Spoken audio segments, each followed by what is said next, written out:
जय हो भारत देश। हेलो दोस्तों, आपके अपने यूट्यूब चैनल शिक्षा की रोशनी 24 में स्वागत है। आज हम लोग भारतीय इतिहास की एक लोकप्रिय सभ्यता सिंधु घाटी सभ्यता के महत्वपूर्ण स्थलों के बारे में जानेंगे। इससे पहले की वीडियो में हमने देखा था कि पाकिस्तान के वे कौन कौन से स्थल है जहां से आपके एग्जाम में इम्पोर्टेंट फैक्ट बनते थे। आज की वीडियो में हम भारत के कुछ महत्वपूर्ण स्थल हैं जिनके बारे में देखेंगे कि यहाँ से आपके एग्ज़ाम में क्या क्या ऑब्जेक्टिव प्रश्न बनते हैं जो आपके परीक्षा में बार बार पूछे जाते हैं। तो चलिए दोस्तों शुरू करते हैं। सबसे पहले नाम आता है धौलावीरा। बता दे, धौलावीरा का अर्थ होता है सफ़ेद कुआं। धौला का मतलब होता है सफ़ेद, वीरा का मतलब होता है कुआं, अर्थात इसका शाब्दिक अर्थ हो गया सफ़ेद कुआं। ठीक, बता दें इसकी खोज जो है जगपत जोशी ने की थी। किसने की थी? जगपत जोशी ने इसकी खोज की थी। जेपी जोशी। कब की थी? 1967 और 68 के बीच में इसकी खोज की थी जगपत जोशी ने। अगला यहाँ से महत्वपूर्ण पॉइंट ये बनेगा कि धौलावीरा कहाँ है। तो धौलावीरा गुजरात में है। कहाँ है? गुजरात के कच्छ वाले क्षेत्र में स्थित है, वो भी लूनी नदी के आसपास यह स्थित है धौलावीरा। बता दें इसका महत्वपूर्ण पहला पॉइंट ये है कि यह कच्छ जिले के किस जिले में? कच्छ जिले के खादिर द्वीप पर स्थित है। धौलावीरा किस जिले में है? गुजरात के कच्छ जिले के खादिर द्वीप पर स्थित है। ठीक, अगला महत्वपूर्ण पॉइंट ये है कि यह नगर जो है आयताकार था। यह नगर कैसा था? आयताकार था और यह 3 भागों में बंटा हुआ था। कितने भागों में बंटा हुआ था? 3 भागों में। पहला किला, दूसरा मध्यनगर, तीसरा निचला शहर। ये देखिए, जैसे ये हो गया ऊपरी भाग, ये हो गया निचला शहर। लेकिन जो धौलावीरा था वो 3 भागों में बटा था। बीच में एक भाग और था जिसे मध्यमा कहा गया।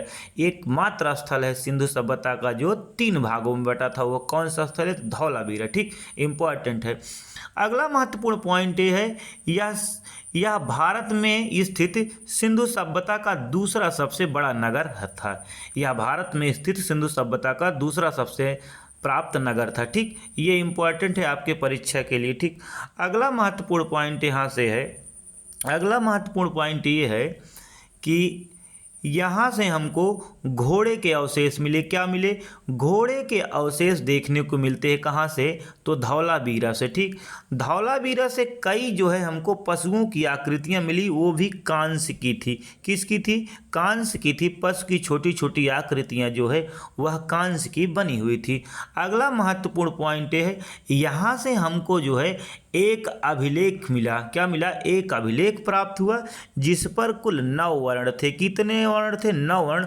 और प्रत्येक वर्ण जो है दुधिया सफ़ेद पदार्थ के टुकड़ों से लिखा गया था। ठीक, ऐसा साक्ष्य हमको धौलावीरा से देखने को मिलता है। चलिए देखते हैं अगला महत्वपूर्ण पॉइंट ये है, अगला महत्वपूर्ण पॉइंट इसका ये है कि यहाँ से हमको जो है, यहाँ से हमको एक स्टेडियम मिला।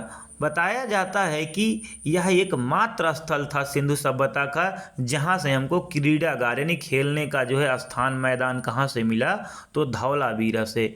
ठीक, अगला महत्वपूर्ण पॉइंट ये है, यहाँ से हमको जो है विशाल जलाशय, यानी विशाल जलाशय का मतलब आशा ये होगा कि ये लोग जो है जल को इकट्ठा करने की तकनीक सीख लिए थे, यानी उन्नत जल प्रबंध की व्यवस्था जो है यहाँ देखने को मिलती है।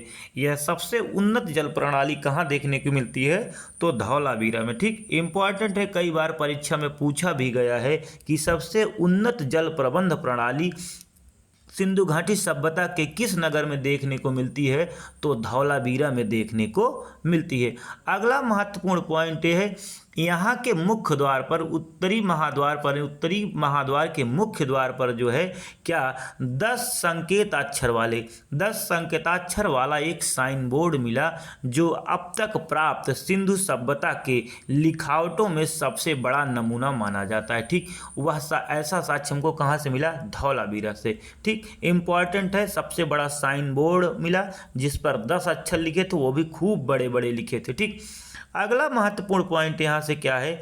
अगला महत्वपूर्ण पॉइंट ये है कि यह जो है यहाँ से हमको जो है कब्र मिला। कब कहाँ मिला? पश्चिम में। एक बार परीक्षा में पूछा भी गया था, जो कब्रें मिली थी किस दिशा से मिली थी? तो पश्चिम क्षेत्र से हमको कब्र मिली थी। ठीक ठीक। कब्र के समाधान के साक्ष्य देखने को मिलते हैं कहाँ से? धौलावीर से। बता दें धौलावीर की एक महत्वपूर्ण विशेषता ये, यहाँ से हमको पत्थर की मूर्ति मिली, वो भी किसकी थी? नेवले की। कहने का मतलब नेवले की पत्थर की मूर्ति कहाँ से देखने को मिलती है? तो धौलावीर से देखने को मिलती है। चलिए आगे देखते हैं, आगे देखते हैं लोथल। यह भी गुजरात में स्थित है। कहाँ? भारत का जो सबसे बड़ा राज्य है गुजरात, इसी राज्य में स्थित है क्या? लोथल। सॉरी, सबसे बड़ा राज्य नहीं है। ठीक, तो गुजरात में स्थित है लोथल। लोथल जो है खंबात में है। लोथल कहाँ है? तो गुजरात के खंबात की खाड़ी में स्थित है लोथल। बता दें लोथल जो है भोगवा नदी पर स्थित है। लोथल भोगवा नदी पर स्थित है। इसकी खोज शिकारीपुरा रंगनाथ राव यानी अर्थात यस आर राव ने सन 1954 और 55 के आसपास की थी। ठीक, किसी किसी बुक में 1954 लिखा है, किसी किसी बुक में 1955, लेकिन 1955 में इसकी खोज किसने की थी? शिकारीपुरा रंगनाथ राव ने किए थे। ठीक, बता दें यहाँ से important point, most important point ये है कि इसे लघु हड़प्पा या लघु मोहनजोदड़ो भी कहा जाता है। किसको? लोथल को लघु हड़प्पा और लघु मोहनजोदड़ो भी कहा जाता है। ठीक, अगला महत्वपूर्ण पॉइंट ये है कि इसे जो है पिग्गट महोदय द्वारा, किसे? पिग्गट महोदय द्वारा जो है हड़प्पा और मोहनजोदड़ो को जो है सिंधु सभ्यता की जुड़वा राजधानी कहा गया। ठीक ठीक, ये इम्पॉर्टेंट है, इसलिए यहाँ से इसको हमने ऐड कर दिया। ठीक, पिग्गट महोदय द्वारा जो है हड़प्पा और मोहनजोदड़ो को जो है जुड़वा राजधानी बताया गया। ठीक, किसको किसको जुड़वा राजधानी बताया गया? हड़प्पा और मोहनजोदड़ो को। ठीक, इम्पॉर्टेंट है, इसलिए इसके लोथल वाले टॉपिक में इसको हमने जोड़ दिए, क्योंकि लोथल को जो है लघु हड़प्पा और लघु मोहनजोदड़ो कहा जाता है। ठीक, अगला महत्वपूर्ण पॉइंट ये है, यहाँ के पूर्वी भाग से हमको गोदीवाड़ा का मतलब जहाँ वो पानी वाली जो जहाज होती है बड़ी बड़ी, वो जहाज़ों के ठहरने के जो स्थान होता है उसे ही गोदीवाड़ा कहा जाता है। ठीक, यहाँ से हमको देखने को मिलता है। कहाँ से? लोथल से। ठीक, अगला महत्वपूर्ण पॉइंट ये है, यहाँ से हमको जो है बंदरगाह के साक्ष्य देखने को मिलते। क्या? बंदरगाह। कहीं कहीं पत्तन नगर भी लिखा रहेगा, भ्रमित ना होइए, क्योंकि बंदरगाह पत्तन नगर एक दूसरे के पर्याय हैं। ठीक, अगला महत्वपूर्ण पॉइंट ये है कि इसके पश्चिमी भाग में हमको समाधियां देखने को मिली। क्या? इसके लोथल के पश्चिमी भाग में अनेक समाधियां देखने को मिलती हैं। समाधियां मतलब जो मृत्यु होने के बाद जो शव को जो है दफनाया जाता है, ऐसी समाधियां हमको उत्तरी पश्चिमी भाग में देखने को मिलती है लोथल वाले क्षेत्र से। अगला महत्वपूर्ण पॉइंट ये है जो है कि एक समाधि ऐसी मिली जिसमें 3 युगल समाधियां देखने को मिली। मतलब एक समाधि का स्थल ऐसा था, कहने का मतलब कुल मिलाकर 3 युगल समाधियां भी मिली जो सती प्रथा की ओर संकेत करती। ठीक, किसकी तरफ? सती प्रथा की ओर संकेत करती। सती प्रथा, जैसे अभी हम गुप्त वंश पढ़ेंगे जिसमें जो है गोपराज के लिए जो है उसमें अग्नि में कूद जाती है, उसकी वाई 510 ईसा पूर्व में भानुगुप्त के रण अभिलेख में उल्लिखित है। वैसा जो है पहली बार जो है साक्ष्य हमको कहाँ से मिलता है सती प्रथा का? तो यह जो है हमको लोथल से देखने को मिलता है। ठीक, सती प्रथा का 3 युगल समाधियों के अवशेष से इतिहासकारों का मानना है कि ये लोग सती प्रथा के बारे में जानते थे। ठीक, अगला महत्वपूर्ण पॉइंट है, यहाँ से हमको अग्निकुंड के अवशेष मिले। अग्निकुंड और अग्निवेदिकाएं के जो है अवशेष देखने को मिलते हैं। कहाँ से? लोथल से। ठीक, महत्वपूर्ण है। बता दें कि यहाँ से हमको एक बहुत बड़ा लंबा चौड़ा भवन मिला जिसकी लंबाई 126 और चौड़ाई 30 मीटर थी। यानी कहने का मतलब 126 बाई 30 लंबा चौड़ा जो है भवन मिला, जिसे विद्वानों ने प्रशासनिक भवन की संज्ञा दी। अर्थात कहने का मतलब ये हुआ कि प्रशासनिक भवन के साक्ष्य कहाँ से मिले? तो प्रशासनिक भवन के साक्ष्य हमको लोथल से देखने को मिलते हैं। ठीक, इम्पॉर्टेंट है, परीक्षा में पूछा गया है। अगला महत्वपूर्ण पॉइंट ये है कि यहाँ से हमको जो है एक मुहर मिली, वो भी फारस की थी। क्या? जो फारस से विदेशी व्यापार को दर्शाती है। यानी कहने का मतलब यह है कि मुहर से हम इतिहासकार यह अंदाज़ा लगाते हैं कि लोथल वाले जो है फारस से व्यापार करते थे। इस मुहर के आधार पर उन्होंने अनुमान लगाया। ठीक। अगला महत्वपूर्ण पॉइंट है, यहाँ से हमको मनके का कारखाना मिला है, जैसे चनहुदड़ो में मिला था। कहने का मतलब लोथल और चनहुदड़ो दोनों जगहों से हमको मनके के कारखाने प्राप्त होते हैं। ठीक। अगला महत्वपूर्ण पॉइंट ये है यहाँ से कि यहाँ से घरों के दरवाजे, कहने का मतलब यहाँ के घरों के दरवाजे गली में ना खुलकर मुख्य सड़क की तरफ खुलते थे। कहने का मतलब जो दरवाज़ा था वह जो है मुख्य सड़क की तरफ खुलता था। बता दें सैंधो सभ्यता की जो सड़कें थी एक दूसरे के समकोण ऐसे काटती थी, एक दूसरे को समकोण काटती थी। अधिकांश शहरों में लगभग शहरों के जो दरवाजे थे, ये जो गली गई है, गली वाली रोड, इसी गली में जो है दरवाजे खुलते थे। लेकिन जो लोथल है एकमात्र शहर है जिसका दरवाज़ा जो है मुख्य सड़क की तरफ यहाँ खुलता था। ऐसा क्यों? क्योंकि ये लोग व्यापार करते थे, जो सामान वामान लाना होता था तो उसको रखने में आसानी होती थी, इसलिए यहाँ की सड़कें जो है मुख्य सड़क पर खुलती थी। कहाँ? लोथल में। ठीक। क्योंकि लोथल एक पत्तन नगर था, अर्थात बंदरगाह था। ठीक। अगला महत्वपूर्ण पॉइंट यहाँ से ये है कि यहाँ के निचले भाग से हमको, कहाँ? निचले भाग से हमको रगाई का कुंड देखने को मिलता है। यानी रगाई का एक जो है कुंड बना हुआ था, गड्ढा बना हुआ जिसमें रंग घोला जाता था, उस रंग से जो है पोतैया वतैया होती थी। कहाँ से देखने को मिलता है? लोथल से देखने को मिलता है। ठीक। लोथल से हमको जो है नाव के 5 मॉडल देखने को मिलते हैं। नाव के 5 मॉडल के चित्र के साथ कहाँ से देखने को मिलते हैं? तो लोथल से देखने को मिलते हैं। ठीक। महत्वपूर्ण है। चलिए आगे देखते हैं अगला महत्वपूर्ण पॉइंट क्या है लोथल से। अगला महत्वपूर्ण पॉइंट ये है, यहाँ से हमको पैमाने का साक्ष्य मिला, वो भी हाथी दांत का पैमाना। हालांकि यहाँ जो है मोहनजोदड़ो की तरह सीपी यंत्र का भी पैमाना मिला, लेकिन हाथी दांत का पैमाना इम्पोर्टेंट है। यहाँ से हमको जो है हाथी दांत का पैमाना मिला जो अंक गणित की ओर दर्शाता है। यानी कहने का मतलब ये लोग अंक गणित का ज्ञान इनको था। इतिहासकारों का ऐसा मानना है कि लोथल वाले अंक गणित का ज्ञान रखते थे। ठीक। यहीं से हमको एक मुद्रा मिली जिस पर जो है गौरिल्ला युद्ध का चित्रांकन हुआ था, और उसके दूसरी तरफ जो है 2 मुहा राक्षस, कहने का मतलब मुद्राएं मिली, उस मुद्रा पे गौरिल्ला युद्ध और 2 मुहा राक्षस का चित्रांकन हुआ था। कहाँ से? लोथल से। अगला महत्वपूर्ण लोथल से ये है, अगला महत्वपूर्ण पॉइंट लोथल से ये है, यहाँ से हमको मिट्टी का घोड़ा मिला। किसका घोड़ा मिला? मिट्टी का घोड़ा मिला, और घोड़े की हड्डियाँ देखने को मिलती है। कहाँ से? तो लोथल से देखने को मिलती है। अगला महत्वपूर्ण लोथल से ये है, अगला महत्वपूर्ण लोथल से ये है कि लोथल से हमको जो है, लोथल से जो हमको मम्मी के, क्या? मम्मी के साक्ष्य देखने को मिलते हैं जो मिस्र से संबंध दर्शाते हैं। यानी कहने का मतलब यहाँ से हमको मिट्टी का एक मम्मी मिलता है जो मिस्र से व्यापार का संबंध दर्शाता है। यानी कहने का मतलब ये हुआ कि लोथल वाले जो है कहाँ व्यापार करते थे? मिस्र में व्यापार करते थे, ऐसा हमको जो है मिलता है मम्मी के द्वारा, इतिहासकारों का कहना है। ठीक। अगला महत्वपूर्ण पॉइंट है लोथल से, अगला महत्वपूर्ण पॉइंट है, मोस्ट इम्पॉर्टेंट पॉइंट है लोथल से कि यहाँ से हमको एक मृदभांड मिला। क्या मिला?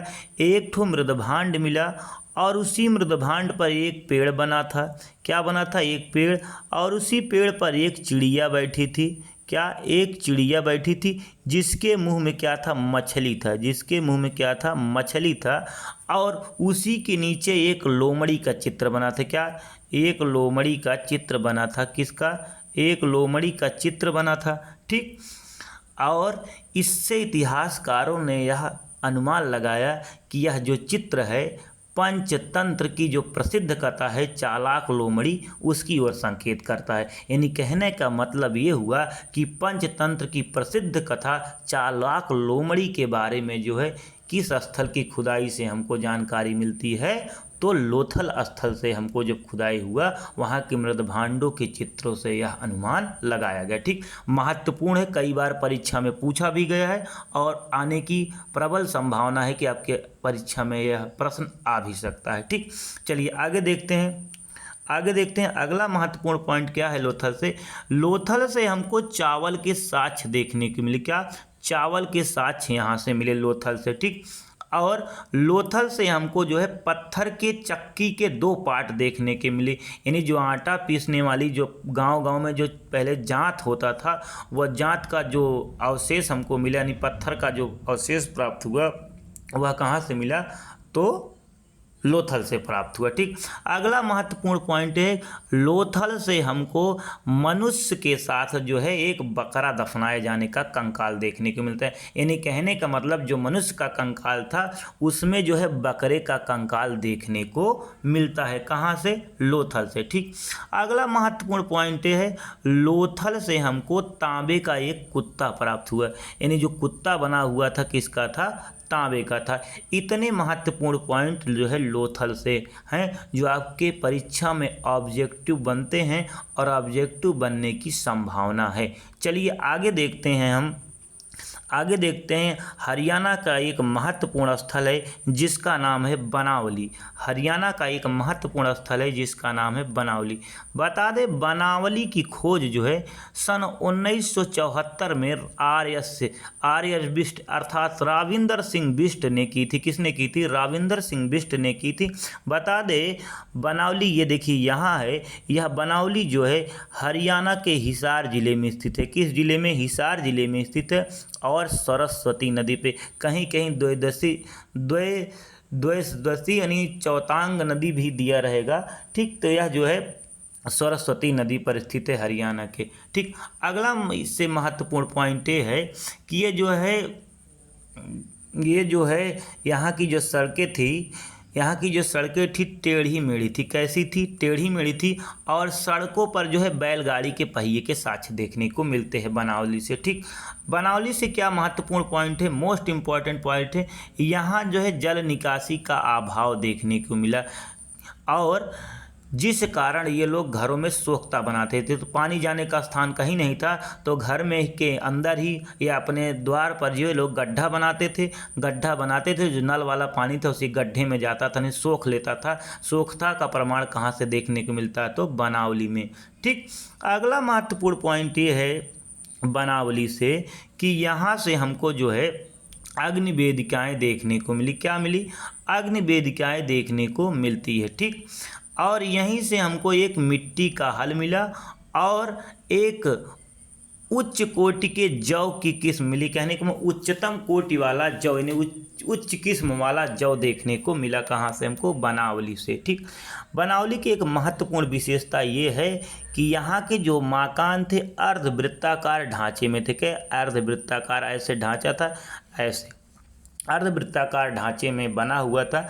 कुछ विद्वान इसी को आधार मानकर यह बताते हैं कि यहाँ जो है मंदिर था, यानी मंदिर होने की संभावना व्यक्त करते हैं कुछ विद्वान। अर्धवृत्ताकार जो मकान बना था उसके आधार पर। ठीक, महत्वपूर्ण पॉइंट है, मंदिर होने की संभावना जो है बनावली से जो है विद्वानों द्वारा जो है ऐसा बताया जाता है। अगला महत्वपूर्ण पॉइंट है बनावली से, यहाँ से हमको 3 चरण देखने को मिलते। क्या? प्राक हड़प्पा के अवशेष मिलते हैं, हड़प्पा के अवशेष मिलते हैं, हड़प्पा उत्तर यानी शुरुआती वाले हड़प्पा के अवशेष देखने को मिलते, जो एकदम बीच की हड़प्पा है उसको देखने को मिलते हैं। हड़प्पा के उत्तर अवस्था यानी हड़प्पा के बाद वाली जो अवस्था है वहाँ उस प्रकार के जो है अवशेष हमको देखने को मिलते हैं, यानी 3 चरण के अवशेष देखने को यहाँ से मिलते हैं। कहाँ से? बनावली से। महत्वपूर्ण है। ठीक, अगला महत्वपूर्ण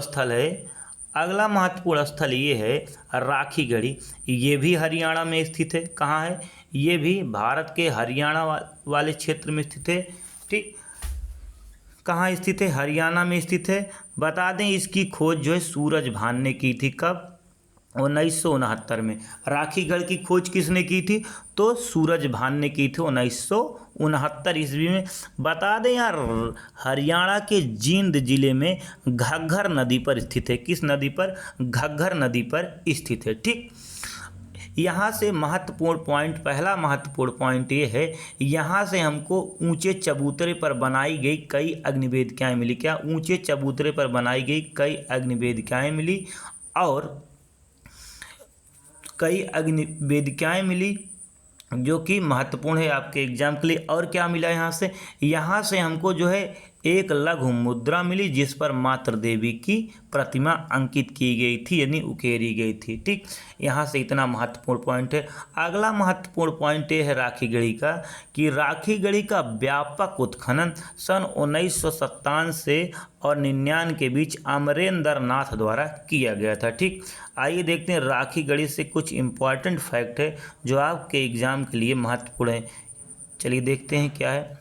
बता दें, एक सम्मेलन होता है, उस सम्मेलन में कौन कौन भाग लेते हैं? उस सम्मेलन में भाग लेते हैं, यानी भाग लेने वाली संस्था कौन कौन थी? Rasika research and design, INTACH research for art and archaeology, Ansal university के Shanti school of art and artist and Deccan college द्वारा सन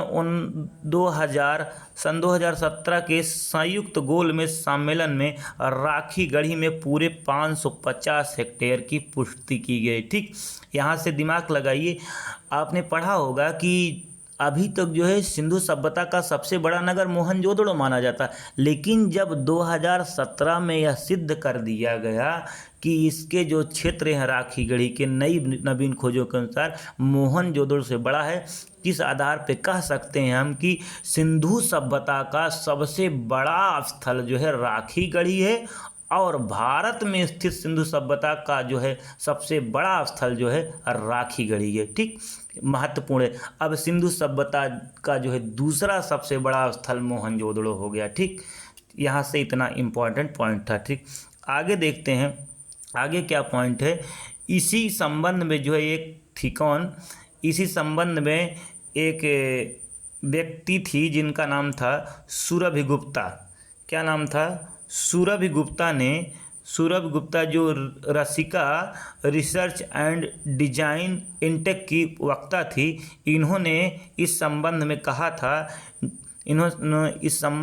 था, किसे राखीगढ़ की जो है विशेषता को बताते हुए इन्होंने कहा था, जो मिस्र के लिए गीजा है और ग्रीस के लिए एथेंस है, वही भारत के लिए हरियाणा होना चाहिए। इन्होंने इसके विषय में कहा था। चलिए देखते हैं, कुछ एग्ज़ाम पॉइंट है, ये इसको समझने से आपको आसान होगा आपका परीक्षा हाल में बैठकर जो है पेपर देना। ठीक, चलिए देखिए इसको पहले। ये क्या है महत्वपूर्ण पॉइंट, यहाँ हमने कुछ डाउनलोड किया है। ये है, देखिए सिंधु सभ्यता के प्रमुख नगर हैं, जिससे जो है महत्वपूर्ण पॉइंट क्या बनते हैं। राखीगढ़ी का जो है 550 हेक्टेयर है लगभग, जो भारत में। मोहनजोदड़ो का 300 हेक्टेयर क्षेत्रफल है, जो कि पाकिस्तान में। हड़प्पा का जो है 150 हेक्टेयर है, जो कि ये भी पाकिस्तान में है। धौलावीरा का जो है 100 हेक्टेयर है, भारत में। अब यहाँ से क्या एग्जाम पॉइंट ये बन सकता है कि सिंधु सभ्यता का सबसे बड़ा स्थल तो राखीगढ़ी हो जाए। क्या हो जाएगा? राखीगढ़ी। और पूछेगा सिंधु सभ्यता का भारत में दूसरा सबसे बड़ा स्थल, तो भारत वाला ये है धौलावीरा। ठीक, अगर भारत नहीं पूछेगा, ऐसे पूछ लेगा कि सिंधु सभ्यता का दूसरा सबसे बड़ा स्थल, तब हो जाएगा मोहनजोदड़ो। ऐसे भी पूछा जा सकता है सिंधु सभ्यता का पाकिस्तान में स्थित सबसे बड़ा स्थल कौन हो जाएगा, तो मोहनजोदड़ो हो जाएगा। ठीक, अगर पूछेगा पाकिस्तान में दूसरा सबसे बड़ा स्थल, तो हड़प्पा हो जाएगा। अगर ऐसे पूछ सकता है कि सिंधु सभ्यता का ओवरऑल, सिंधु सभ्यता का तीसरा सबसे बड़ा स्थल कौन सा है, तो हड़प्पा हो जाएगा। ठीक, यहाँ से इतने इम्पॉर्टेंट पॉइंट है जो आपके एग्जाम में ऑब्जेक्टिव प्रश्न बन सकते हैं। ठीक, चलिए आगे देखते हैं। अगला महत्वपूर्ण स्थल है कालीबंगा। अगला महत्वपूर्ण स्थल है कालीबंगा। क्या है? कालीबंगा। बता दे कालीबंगा का अर्थ होता है काले रंग की चूड़ियाँ, वही चूड़ियाँ जो औरतें हाथों में पहनती हैं और खनखनाती हैं, वही काले रंग की चूड़ियाँ। ठीक, कालीबंगा का अर्थ क्या है? काले रंग की चूड़ियाँ। बता दें जो है इसकी खोज ए एन घोष का मतलब अमलानंद घोष ने 1952 में की थी। कालीबंगा जो है वर्तमान में हनुमानगढ़ जिले में है। बता दें इससे पहले की बुकों में जो है गंगानगर जिला दिया गया है, तो गंगानगर जिले को सन 1994 ईस्वी में जो है दो भागों में बांट दिया गया, एक गंगानगर और एक हनुमानगढ़। जो हनुमानगढ़ वाला भाग है उसमें कालीबंगा आता है। जब तक बटा नहीं था तब तक कालीबंगा गंगानगर जिले में आता था, लेकिन जब उसको बांट दिया गया राजस्थान की सरकार द्वारा तब यह जो है हनुमानगढ़ जिले में आता है वर्तमान में। ठीक, इसको जो है याद रखिएगा। ठीक, आपके एग्जाम में बन सकता है। और यहाँ से क्या इंपॉर्टेंट पॉइंट है वो देखिए, बता दें ये देखिए भारत का मानचित्र है, यहीं पर है कालीबंगा। कालीबंगा जो है राजस्थान में, ठीक, कहाँ है? और राजस्थान में याद रखिए कहाँ है? राजस्थान में है। ठीक, यह घग्गर नदी पर स्थित है। कहाँ? घग्गर नदी पर स्थित है। ठीक, यहाँ से इतना फैक्ट बनता है। अगला पॉइंट ये है कि यहाँ से हमको जो है अलंकृत ईंट देखने को मिलते हैं। हालांकि हमने देखा था कि चनहुदड़ों में हमको अलंकृत ईंट देखने को मिले थे वक्राकार, लेकिन जो यहाँ का अलंकृत ईंट है वो महत्वपूर्ण है, उससे ज़्यादा महत्वपूर्ण है। ये जो है पूछेगा कि कहाँ से हमको अलंकृत ईंट मिले, तो कालीबंगा से अलंकृत ईंट देखने को मिलते हैं, वो भी नक्काशीदार ईंट थे। कैसे ईंट थे? नक्काशीदार ईंट थे। चलिए आगे देखते हैं, इससे अगला पॉइंट क्या है, कालीबंगा से अगला पॉइंट क्या बनेगा। तो कालीबंगा से अगला पॉइंट ये है, कालीबंगा से अगला पॉइंट ये है कि यहाँ जो है दुर्ग वाला क्षेत्र था, यानी ऊपरी वाला भाग दुर्ग कहलाता था, जो निचला वाला भाग था वो निचला शहर कहलाता था, यानी टीला कहलाता था। ठीक, ये हम आपको बता दिए थे। ठीक, यहाँ का जो दुर्ग वाला क्षेत्र था उसके दक्षिण भाग में, यानी दुर्ग वाले टीला के दक्षिण भाग में मिट्टी और कच्ची ईंटों से बने 5-6 चबूतरे मिले। क्या? मिट्टी का बना हुआ था, कच्ची ईंट और मिट्टी से बना हुआ 6 चबूतरा मिला, जिस पर जो है कई अग्निकुंड और वेदिकाएं देखने को मिलती। कहाँ? कालीबंगा में।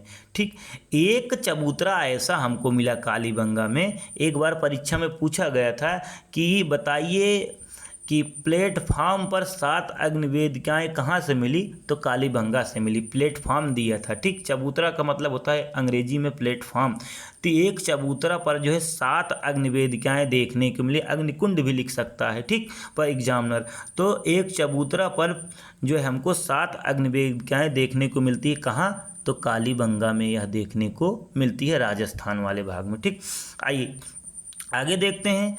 अगला महत्वपूर्ण पॉइंट ये है कि यहाँ से हमको जो है शव विसर्जन, क्या?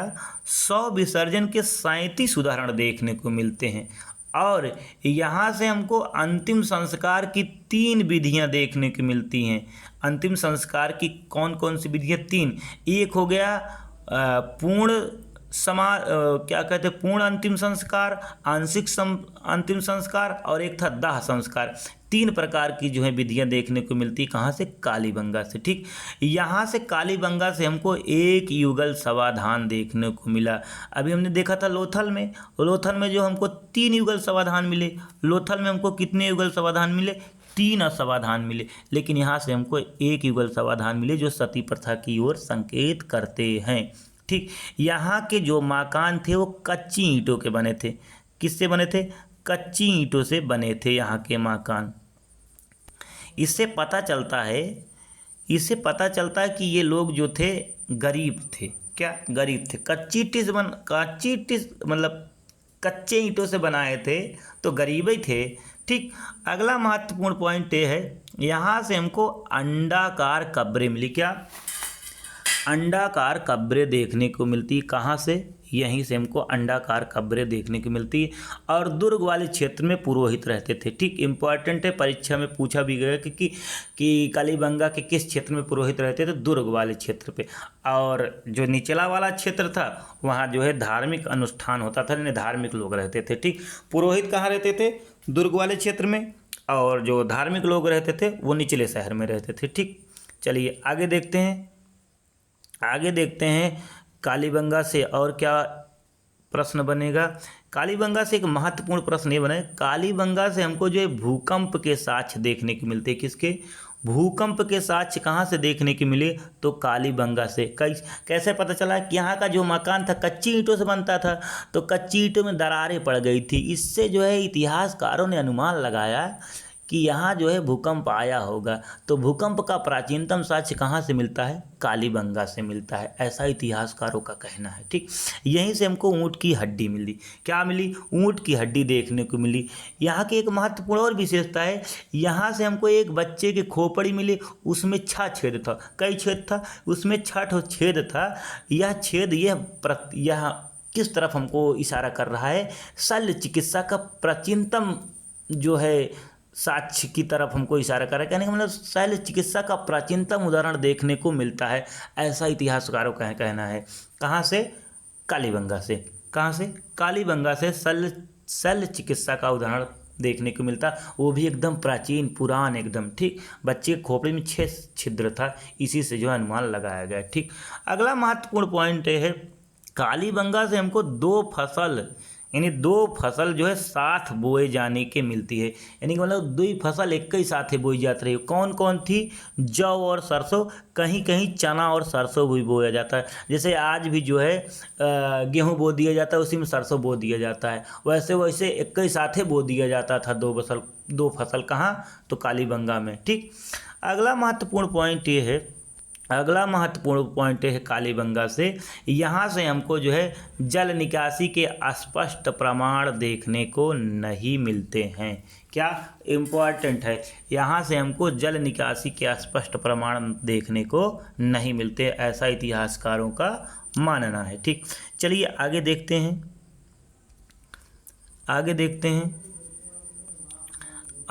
हैं एक महत्वपूर्ण स्थल है जिसका नाम है रोपड़। क्या नाम है? रोपड़। रोपड़ से क्या? रोपड़ को बता दें, रोपड़ पंजाब में है। कहाँ है? पंजाब के रूपनगर जिले में स्थित है रोपड़। किस नगर जिले? रूपनगर जिले में स्थित है रोपड़। ठीक, यहाँ से इम्पोर्टेंट फैक्ट ये बनेगा कि मनुष्य के साथ जो है कुत्ते दफनाए जाने का साक्ष्य मिलता है। कहाँ से? रोपड़ से। मनुष्य के साथ जो है कुत्ते दफनाने का साक्ष्य कहाँ से मिलता है? रोपड़ से। मानव प्लस कुत्ता का साक्ष्य कहाँ से मिलता है? यानी मानव के साथ कुत्ते दफनाने के साक्ष्य कहाँ से मिलते हैं? तो हमको रोपड़ से मिलते हैं। रोपड़ कहाँ है? भारत के पंजाब प्रांत में स्थित है। और रोपड़ जो है पंजाब के रूपनगर जिले में। बता दें, रोपड़ की खोज यज्ञदत्त शर्मा ने की। किसने की? रोपड़ की खोज यज्ञदत्त शर्मा ने की। किसने? यज्ञदत्त शर्मा ने की थी रोपड़ की खोज। ठीक, कब की थी?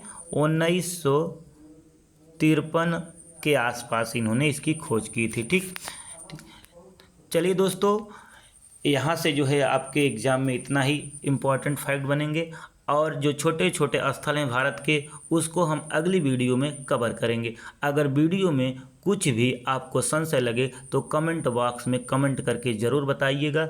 वैसे तो सभी तथ्य जो है विश्वसनीय हैं। मिलते हैं अगले वीडियो में। जय हो भारत देश।